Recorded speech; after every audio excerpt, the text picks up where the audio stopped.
السلام علیکم دوستوں، یمن کا ایک عیسائی گورنر ابرہہ تھا جو 570 عیسوی کے قریب مکہ مکرمہ کو فتح کرنے کی نیت سے نکلا تھا۔ اس کا مقصد خانہ کعبہ کو منہدم کر کے اپنی بنائی ہوئی عبادت گاہ کو مرکزی مقام دینا تھا تاکہ لوگ اس کے بنائے ہوئے گرجا گھر کو زیارت کے لیے آئیں۔ اس نے مکہ مکرمہ پر حملہ کرنے کے لیے ایک عظیم فوج تیار کی جس میں طاقتور ہاتھی بھی شامل تھے، اس لیے یہ واقعہ اصحاب الفیل کے نام سے مشہور ہوا۔ قرآن مجید کی سورہ الفیل میں اس واقعے کا ذکر موجود ہے۔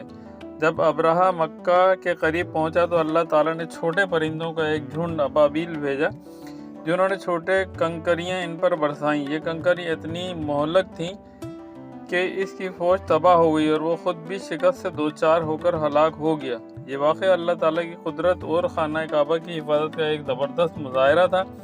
یہ سال رسول اکرم صلی اللہ علیہ وسلم کی پیدائش کا سال بھی تھا۔